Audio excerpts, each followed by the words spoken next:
Egipto es un país de un solo río. El Nilo discurre plácidamente, generando una verde ribera, rodeada por enormes desiertos.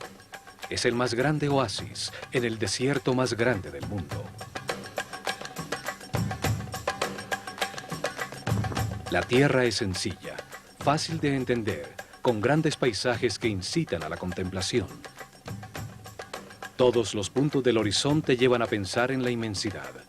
Egipto es el país de un solo Dios.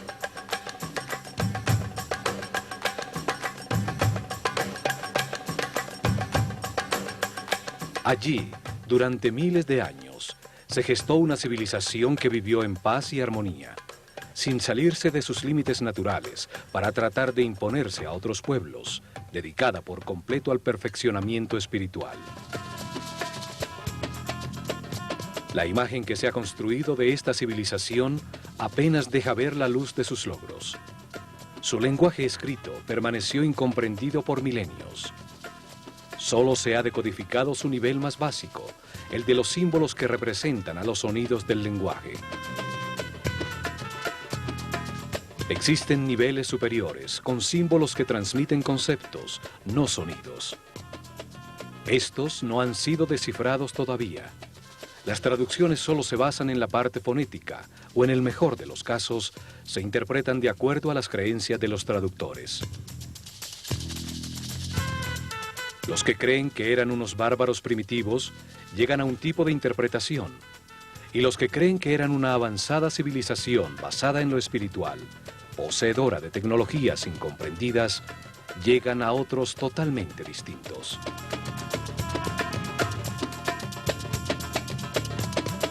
Los académicos religiosos crecieron influenciados por la imagen que el Corán y la Biblia proyectan de los egipcios como un pueblo déspota, que adoraban a muchos dioses. Por esta razón, cristianos, judíos y musulmanes no han podido reconocer que Egipto fue una de las fuentes que alimentó las raíces de sus propios credos.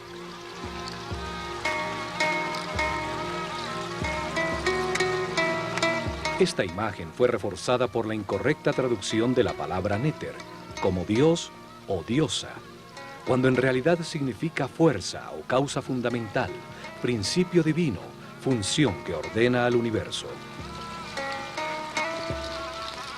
Los néters personifican atributos de Dios. Fueron una manera sencilla de explicar al pueblo que el único Dios responsable de la creación tiene distintas características. No significa que sean múltiples dioses. Un solo hombre puede ser un maestro, un padre y al mismo tiempo un esposo, sin tener que ser múltiples personas. Son distintas características de un solo ser.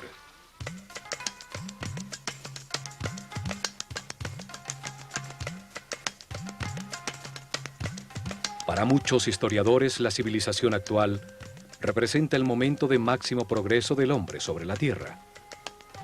Esta creencia también ha contribuido a proyectar una imagen equivocada de Egipto, porque no aceptan la información que la pueda poner en duda.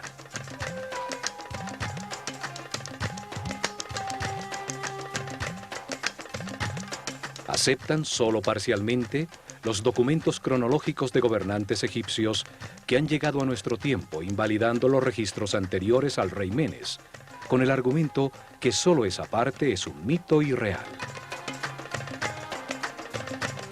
Los académicos racionalistas también han contribuido a tergiversar la historia egipcia, al no aceptar la existencia de la ciencia y la filosofía antes de la civilización griega, a pesar de que los grandes pensadores y matemáticos griegos encontraron las respuestas en Egipto. Todo esto ha proyectado una imagen equivocada de la cultura egipcia. Se les contempla con prejuicios, como a un pueblo primitivo e inferior al mundo moderno civilizado, cuyo único logro fue construir unos pocos templos y unas tumbas para sus faraones, muy grandes y resistentes al paso del tiempo.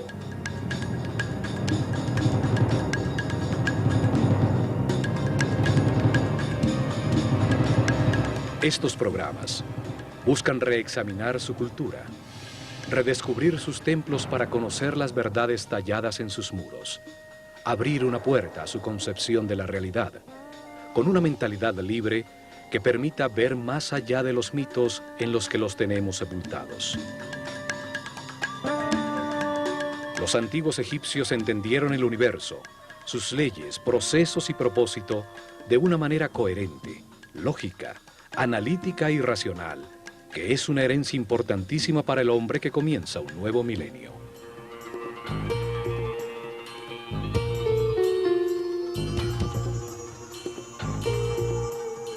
Nueva información comienza a salir a la superficie. Estudiosos científicos y técnicos están encontrando pruebas de los increíbles avances tecnológicos, de la precisión absoluta de sus construcciones, del tamaño de sus proyectos. Sus logros han sido subestimados. El hecho de no imaginar ni entender su tecnología no quiere decir que no hayan movido de manera inexplicable enormes pesos desde grandes distancias, que hayan cortado, tallado y acoplado durísimas losas de granito y diorita con precisión atómica, solo posible con tornos y sierras ultrasónicas. La precisión matemática de sus construcciones es tal que en las 5 hectáreas de la base de la Gran Pirámide hay un desnivel de solo 8 milímetros.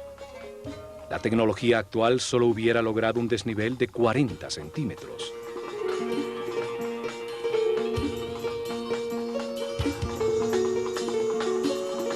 Su sistema de medidas, basado en el hombre, dejó constancia exacta de las medidas del planeta, de los movimientos del sistema solar en la galaxia. Importantísima información sobre los ciclos cósmicos que determinan cataclismos periódicos no puede quedar relegada como un mito. Esta herencia forma parte de nuestro anciano futuro. Lo encontrado hasta ahora muestra de manera evidente que manejaron conocimientos avanzadísimos en todos los campos de las ciencias, el arte, la filosofía y la religión.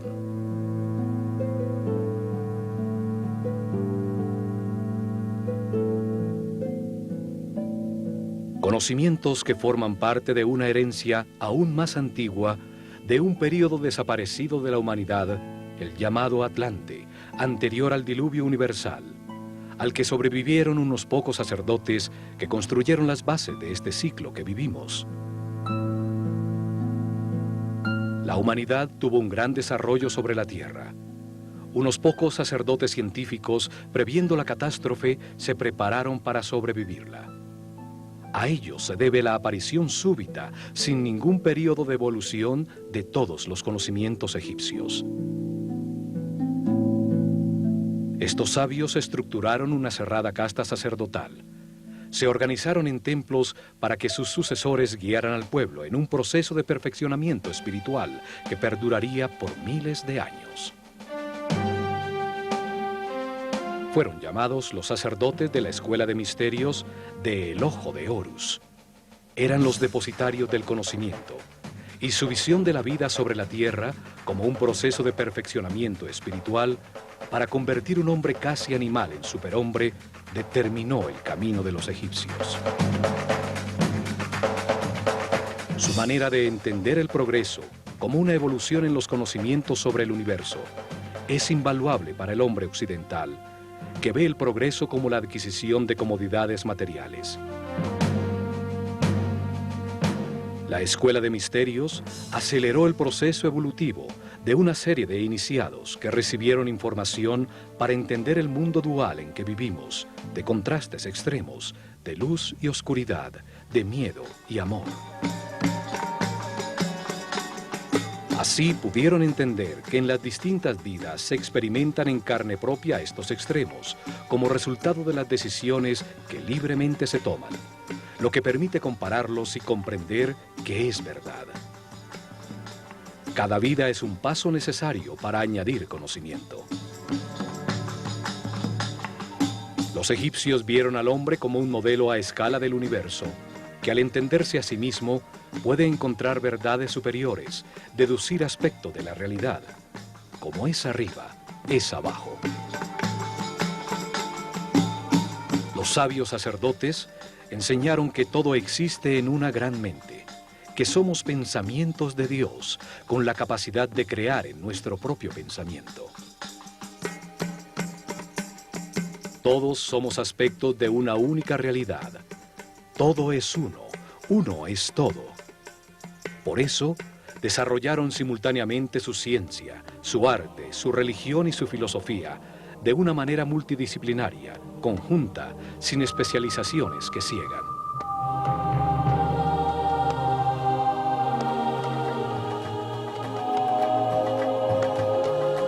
Vieron la creación como un acto consciente de un único Dios.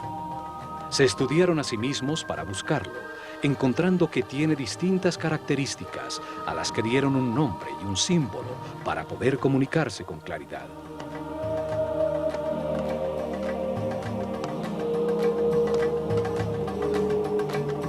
Llamaron Atum a la característica de Dios inmanifestado, cuando no ha creado el universo, y este solo existe como potencia dentro de él.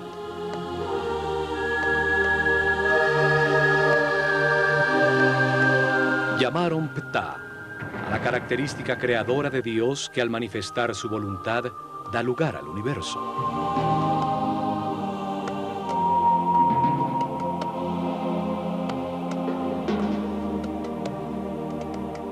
Llamaron Amón a la característica de Dios que hace al hombre libre de crear en su propia mente a su propia imagen y semejanza.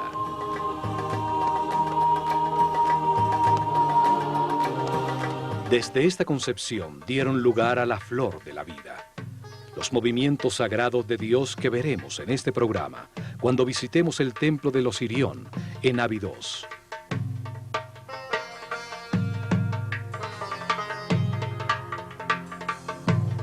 Los templos fueron instrumentos científicos de alta precisión para medir y registrar los movimientos de los astros.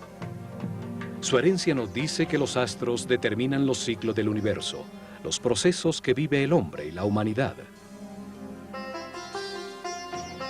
En los templos concentraron los conocimientos que encontraron mientras se estudiaban a sí mismos en un proceso dirigido de perfeccionamiento espiritual. Allí desarrollaron simultáneamente las ciencias, el arte, la religión y la filosofía en un solo todo dinámico, pues creían que ningún aspecto de la realidad estaba separado del otro.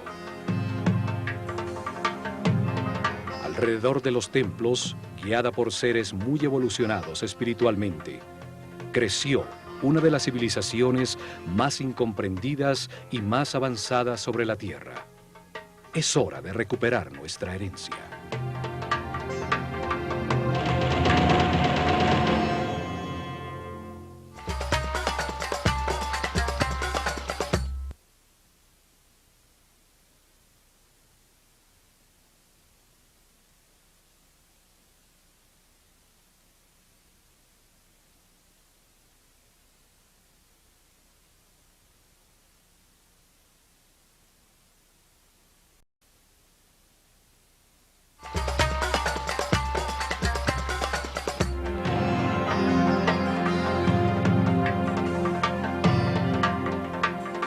La herencia de su civilización, su visión del universo, está resumida en unos pocos símbolos, sabiamente escogidos entre los elementos de su realidad.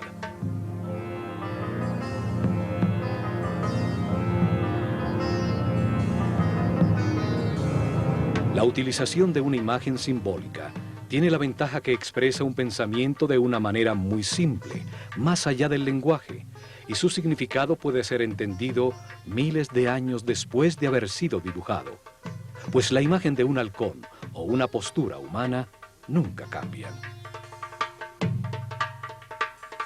Para los egipcios, el hombre se encarna en la tierra para decidir cómo actuar ante las circunstancias que experimenta. Al comparar los resultados de sus actuaciones, aprende y se perfecciona. Entonces, lo más importante es la acción, el verbo.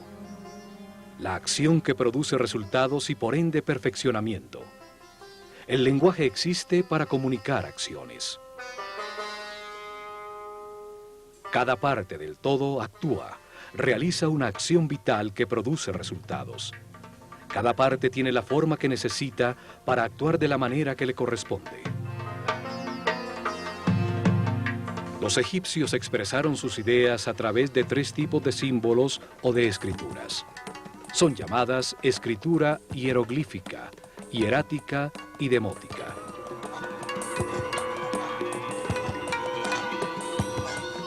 El primer tipo de escritura utiliza imágenes muy simples, llamadas hieroglifos.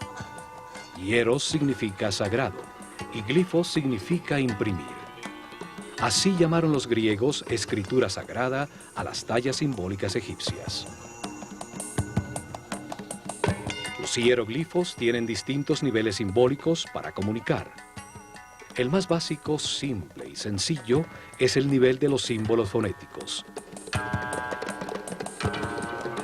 Utilizaron 24 símbolos gráficos que eran asociados a un sonido, no a una idea. Forman el alfabeto egipcio. Era la escritura que daba forma al lenguaje del pueblo.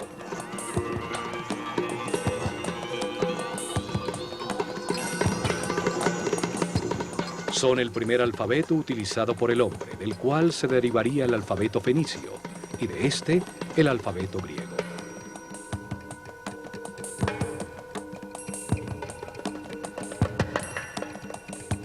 Podían escribir indiscriminadamente en columnas o en líneas horizontales para ser leídas en cualquier sentido. Las cabezas de las figuras simbólicas miraban hacia donde comenzaba la frase. Así marcaban la dirección en que debían ser leídas. Durante milenios permaneció indescifrado, hasta que en 1799 los expedicionarios franceses que llegaron con Napoleón encontraron en Rosetta, sobre el Mediterráneo, una piedra de granito negro, escrita en los finales de la civilización egipcia. En muy mal estado, ninguna de sus líneas estaba completa. Aún conservaba 14 líneas escritas en hieroglifos, 32 líneas escritas en demótico y, lo más importante, 54 líneas en griego. Una escritura conocida que indicaba que el texto traducía las otras escrituras. Un experto en lenguas, Jean-François Champollion, se dedicó a estudiar los textos de la piedra. Descubrió que el antiguo egipcio, como las escrituras semíticas, solo usaba consonantes. Las vocales eran añadidas solo en el lenguaje hablado para dar forma gramatical. En 1822, logra resolver el misterio al comparar 2 cartuchos con hieroglifos del texto, uno de los cuales estaba repetido en una estela circular en la isla de Philae contra el segundo pílono del templo de Isis, que se sabía contenía el nombre del faraón Ptolomeo VI. 2 cartuchos hieroglíficos con los nombres de 2 de los últimos faraones egipcios, Ptolomeo y Cleopatra. Esto permitió decodificar e identificar el alfabeto utilizado. El sonido que en ese momento producían las palabras griegas en copto, un lenguaje utilizado por cristianos egipcios, sirvió para aproximar los sonidos que se supone tenían los antiguos egipcios.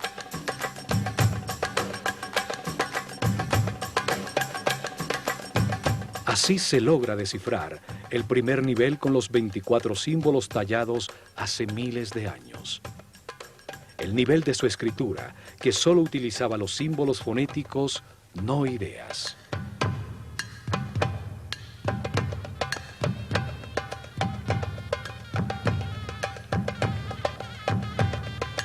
Pero existe un nivel más alto de comunicación en la misma escritura hieroglífica. Más de 700 símbolos, bellísimas formas gráficas que dibujan la realidad, evocando en la mente acciones y conceptos. La palabra se convertía en una imagen. Símbolos que imitan las formas de la naturaleza, escogidos por la acción que traen a la mente. Un pájaro evoca el vuelo, la libertad. Si es un halcón, añade en la mente lo agudo de su vista.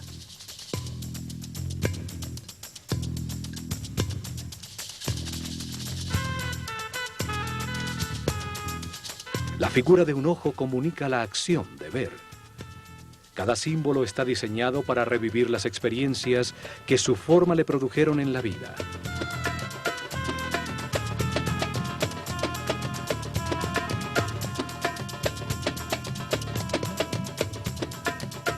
También utilizaban partes fácilmente reconocibles que hacen pensar en una acción vital. Dos brazos elevados hacen pensar en orar. Dos piernas evocan la acción de caminar. Un brazo extendido, señalar. Dos manos entrelazadas, unión. Una mano que alimenta, otra que arroja semillas, una jarra que vierte. Símbolos que retratan elementos fabricados por el hombre, que al ponerlos en acción producían un efecto. La herramienta comunica el tipo de trabajo que se puede hacer con ella. Un arado, un rastrillo, una red. Además de la escritura hieroglífica, existió una segunda forma de escritura llamada hierático. Solo era utilizada en las comunicaciones oficiales y comerciales. La tercera forma de escritura solo existió en los últimos años de la civilización, cuando alrededor del año 700 a.C., los escribas que copiaban los textos antiguos simplificaron aún más los símbolos del hierático hasta volverlo casi taquigrafía. Es llamada demótico.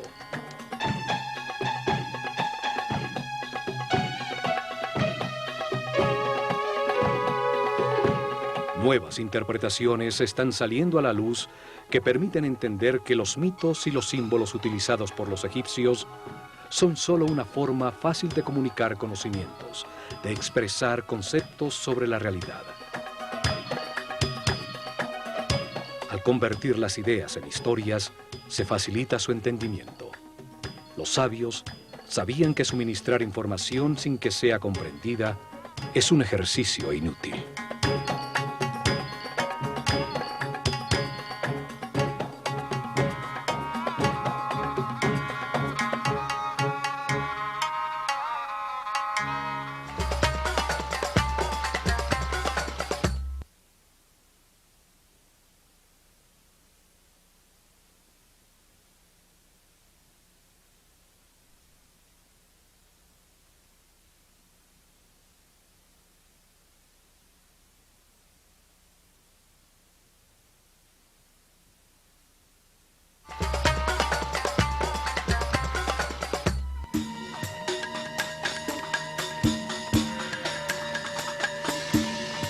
Hay 3 templos muy antiguos, de los comienzos de su civilización, realizados con la misma técnica constructiva. Tienen el mismo estilo arquitectónico, masivo, muy simple y pesado, que nunca fue utilizado nuevamente en todo Egipto.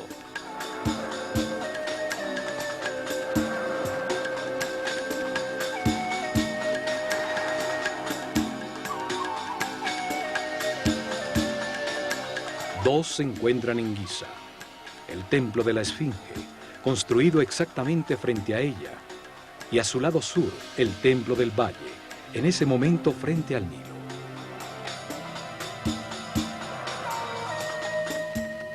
El tercero es el masivo Osirión, construido en Abidos.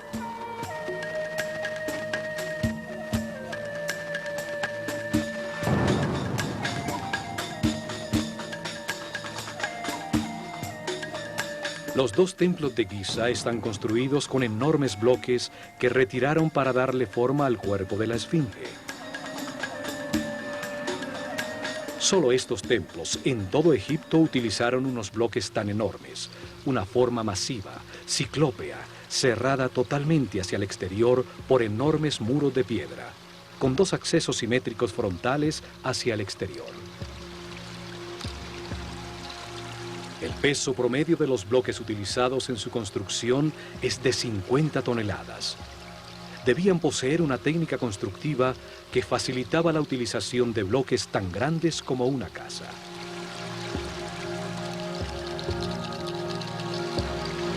Tampoco utilizaron bloques regulares.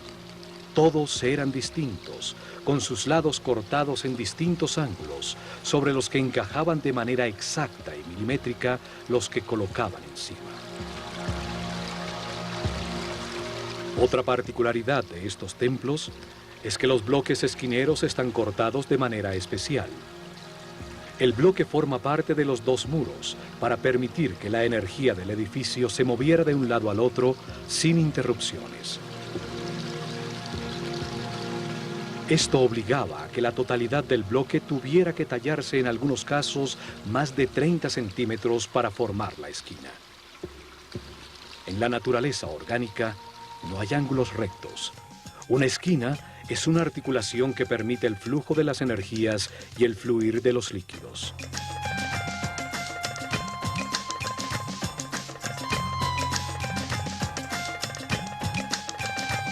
Estos templos tenían un salón central, con una cubierta de piedra sostenida por gigantescas columnas colocadas simétricamente. Formaba una gran terraza superior que dominaba toda la planicie.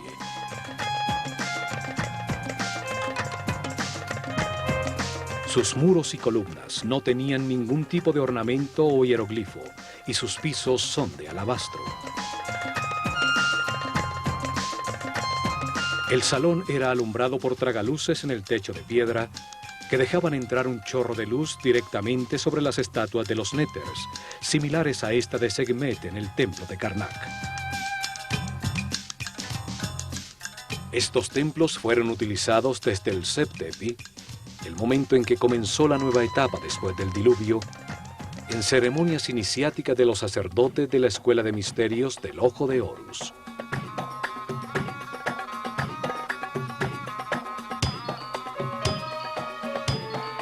Los días del equinoccio, sobre la terraza del templo, a la altura de los ojos de la esfinge, se colocaba la barca de oro.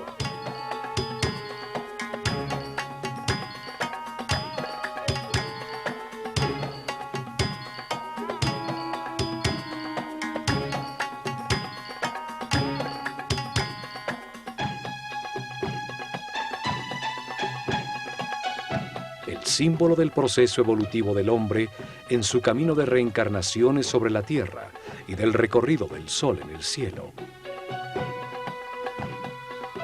A su alrededor se realizaron las ceremonias mientras la esfinge contemplaba la salida del sol en el horizonte frente a ella y en las noches la aparición de las estrellas de la constelación de Leo.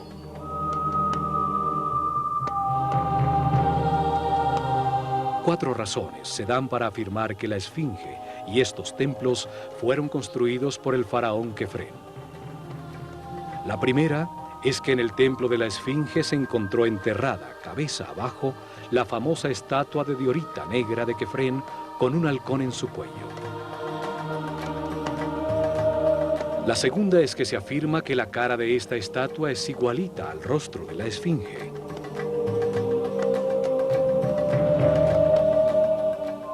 Encontramos que sus facciones son muy distintas a las de Kefren. La tercera es que entre los brazos de la esfinge se encontró una estela tallada por Tutmosis IV, que en una de sus líneas tiene la sílaba Kef, a pesar de que la misma estela afirma que la esfinge estaba allí desde el comienzo de los tiempos, el Seb-Tepi. La cuarta es que por todo esto a Kefren se le atribuye también la construcción de la pirámide central de Giza, que tenía adosado a su fachada un templo que estaba unido por un camino cubierto de 500 metros al llamado Templo del Valle.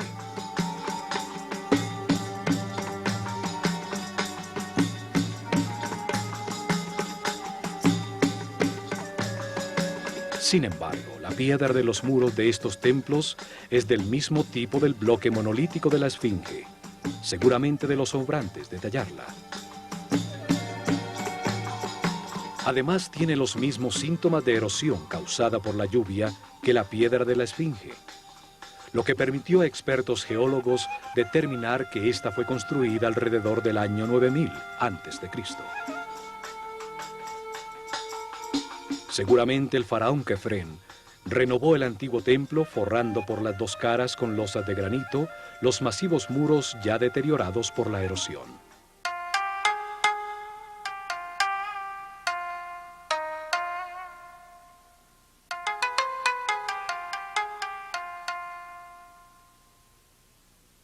Los antiguos dividieron la parte verde habitable de Egipto en dos grandes zonas con distintas características definidas por la forma del mismo río Nilo.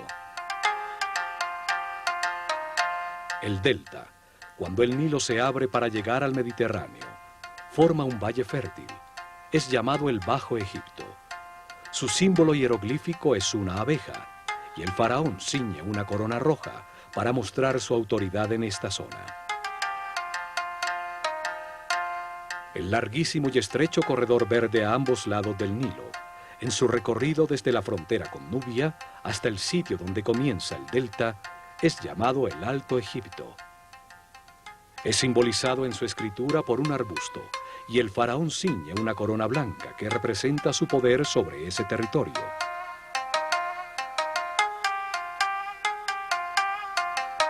La historia aceptada de Egipto comienza con la unificación de estas dos zonas de Egipto bajo una sola corona blanca y roja, lograda por el faraón Menes, el fundador de Memphis, ubicada en la confluencia de las dos zonas.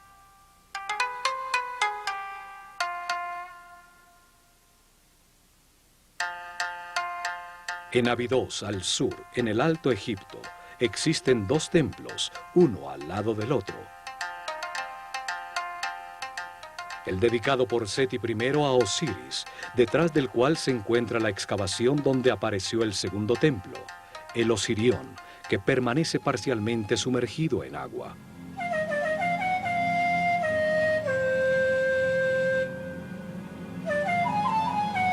El nivel freático impidió los trabajos de restauración, pues el agua fluía dentro del templo más rápidamente que lo que las bombas podían sacarla.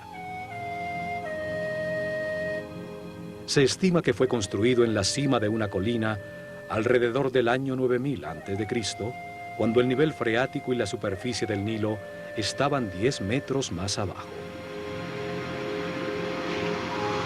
Fue el primer templo en Egipto dedicado a explicar la vida como parte de un camino de reencarnaciones sucesivas que permiten ir adquiriendo información sobre el universo, evolucionando de la ignorancia a la sabiduría.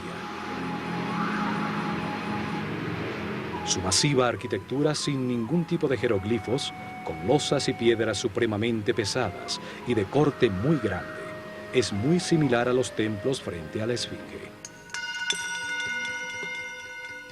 Enormes bloques irregulares, todos distintos entre sí, con cortes que asombran por su precisión, juntas de construcción y exactitud de ensamblaje.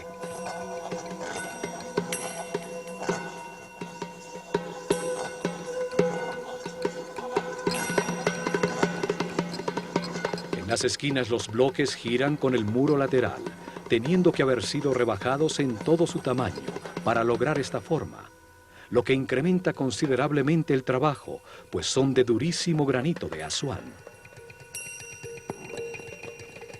Todo esto implica una técnica constructiva desaparecida, en una época en que supuestamente no existían las herramientas para producir esos cortes tan precisos, mover esos bloques tan pesados o ensamblarlos con tanta exactitud. Conocimientos técnicos heredados de los sobrevivientes al diluvio que fueron utilizados en el estricto y cerrado círculo de una organización secreta de sacerdotes científicos.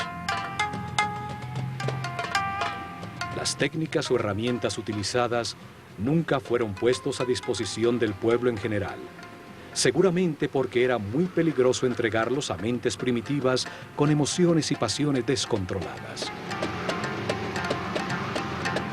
O porque la única manera de utilizarlas era estando en perfecta armonía con el universo, por su característica sónica o psíquica, y no mecánica como las desarrolladas por el hombre actual. El templo tiene una forma rectangular con una plataforma rodeada de agua, elevada en su centro, a la que se accedía por escalinatas a lado y lado, ahora difícilmente visibles por el agua. Su forma simboliza el montículo original que emergió cuando las aguas se replegaron, después del diluvio universal, donde desembarcaron los sabios para comenzar la nueva civilización en Egipto.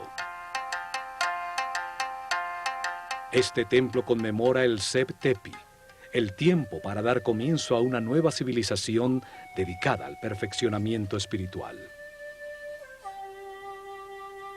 10 masivas columnas de piedra, cada una cortada de un solo bloque de granito rojo, con un peso mayor a 100 toneladas, soportaban unos masivos pórticos sobre los que se apoyaba un techo de piedra.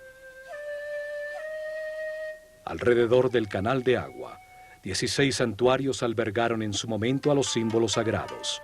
Hoy se encuentran sumergidos en agua estancada.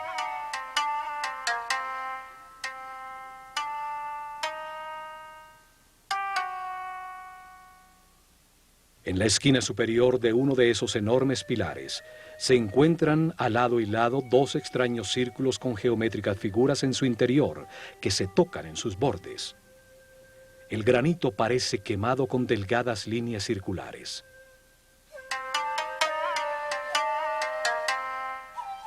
Se trata de la flor de la vida, un símbolo de geometría sagrada egipcia que muestra los movimientos iniciales de Dios para crear el universo.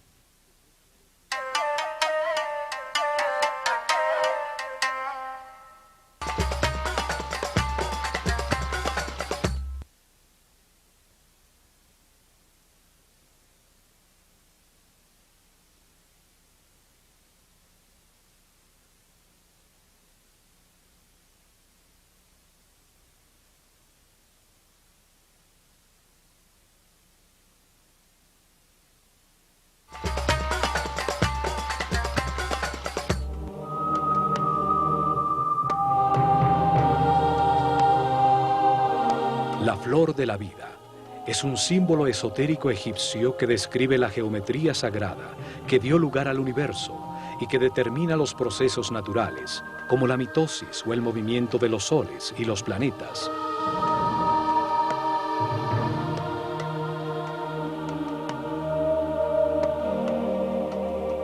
Una forma que conceptualiza a la vida como un proceso en el tiempo, el contenedor de los ritmos, de las horas, los días, los meses, los movimientos de los cuerpos celestes, durante los cuales la idea toma forma, la semilla germina.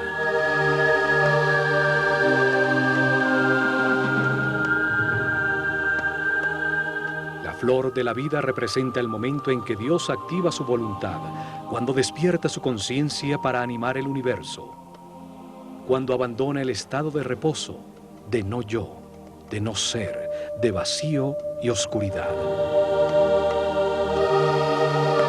Es el momento en que Atum-Ra, el Dios inmanifestado, se transforma en Ptah, el Dios creador de todo lo que existe. El Fiat Lux, el momento en que nace la flor de la vida y todo comienza su primera ronda. Para los egipcios, los movimientos de Dios comienzan desde un punto central conceptual, el ojo de Horus, desde donde sale la flor de la vida, cuyo fruto es el universo, la creación.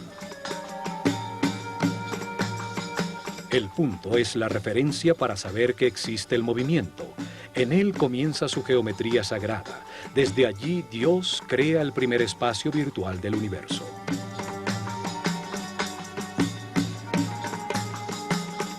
Lo hace proyectándose hacia afuera, como un punto que avanza hacia adelante, repitiéndose a sí mismo, formando una línea recta, la forma masculina. Es el Dios Padre que manifiesta su energía y su información. Su voluntad activa es transformada por el Dios Madre, la sustancia infinita que gesta en su interior una respuesta. El Dios Hijo que regresa con la percepción de un plano virtual reconocido. Así entienden la Trinidad de los egipcios, como un proceso simultáneo, equilátero, de información enviada-recibida y concientizada. Por eso el triángulo equilátero es la base del tetraedro, el primer sólido puro, forma masculina primaria de todo lo creado. El proceso se multiplica en el tiempo y en el espacio, hacia adelante, hacia atrás, hacia arriba y hacia abajo, a la derecha e izquierda.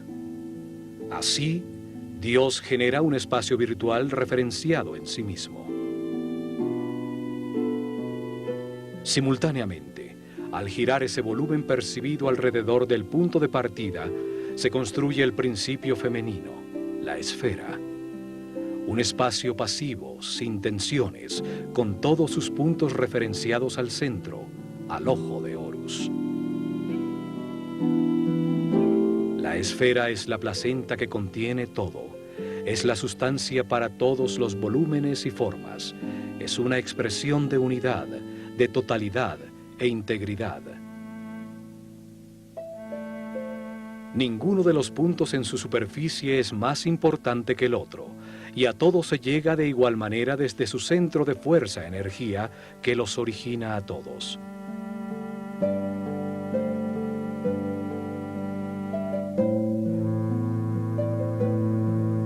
Átomos, células, semillas, planetas y soles, todos hacen eco a esa forma de unidad y potencialidad.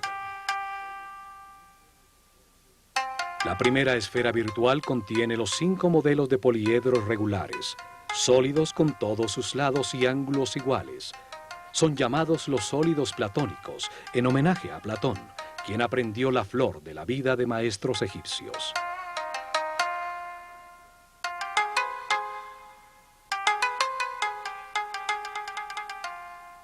Son la base, los ladrillos con los que todo el universo está construido. Simbolizaban a los 5 elementos de la naturaleza: el fuego, la tierra, el aire, el espíritu o éter y el agua.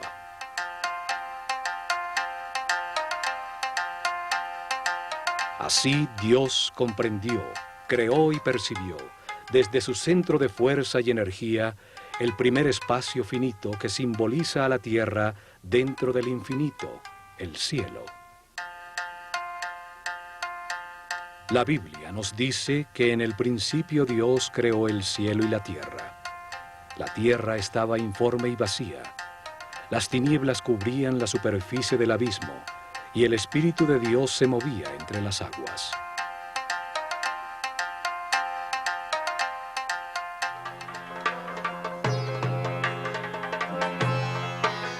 Realiza entonces su primer movimiento, desplazándose desde el centro de la primera esfera conocida hasta llegar a su borde, a la membrana o perímetro del espacio. Desde ese nuevo punto central se repiten los movimientos que ya conocemos, generándose una nueva esfera. En la intersección de las 2 esferas iguales se genera la forma más importante de todas las existentes. Es llamada el Veshika Pisces y simboliza al Verbo Divino. Los egipcios creían que desde allí salieron los números, los 7 sonidos fundamentales, las letras y toda la sabiduría de la creación. Tiene la misma forma del ojo y de la boca humana. En su interior caben exactamente 2 triángulos equiláteros, que al ser contenidos en un rectángulo son la base de la proporción áurea, la divina proporción. Esta proporción fue utilizada en todos sus templos, como en el Osirión, para relacionar las 3 dimensiones entre sí y a estas con la naturaleza. De allí se derivan todas las relaciones matemáticas fundamentales y los números más importantes como Phi y Pi. También simboliza la visión compartida, el mutuo entendimiento entre individuos iguales, tierra común. El Veshika Pisces es el espacio compartido, la intersección entre la esfera inicial y la nueva que es generada desde su borde. A partir de esta nueva esfera conocida, se repiten sucesivamente los movimientos hacia la membrana exterior para generar una nueva esfera. Cada una de ellas es una nueva dimensión, un nuevo sonido en la escala musical, un nuevo color en la escala cromática. Así se van construyendo 4 esferas, 5 esferas, 6 esferas, y en ese momento se llega a la 7ª y última esfera, con la que se cierra el primer ciclo y se completa la semilla de la vida.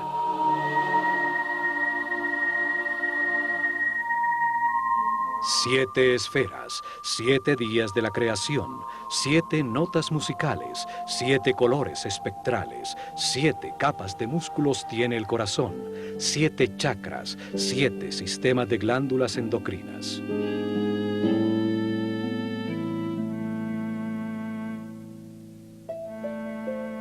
Este patrón geométrico se repite infinitamente, es la base de todo lo que existe. Siguiéndolo, la naturaleza hace crecer las flores, construye una a 2, a 4, a 8 células primarias, y así el cuerpo humano o las galaxias.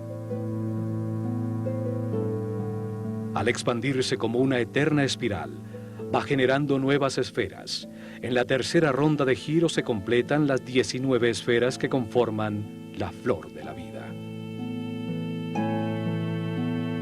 Este patrón geométrico toma la forma de una flor y es al mismo tiempo un proceso eterno. Contiene las armónicas musicales, las escalas de la luz, los patrones de crecimiento de los tejidos vivos.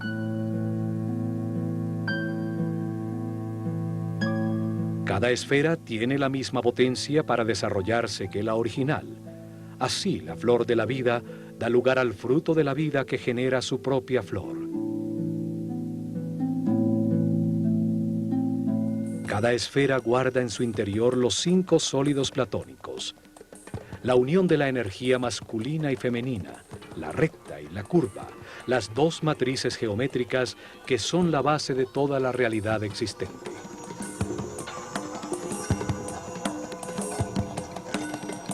Los sólidos platónicos equiangulares y equiláteros conectan los centros de todas las esferas. Así aparece el tetraedro, el cubo, el octaedro, el icosaedro y el dodecaedro.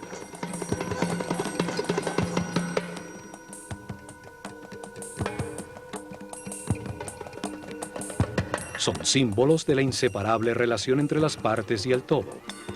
Forman un principio de unidad para toda la geometría de las formas existentes, sin importar su diversidad. Patrones, diseños y estructuras que existen en la naturaleza, desde la más pequeña partícula a expresiones de vida reconocibles por el ojo humano hasta el gran universo. Todo sigue un arquetipo geométrico que nos revela la naturaleza de cada forma.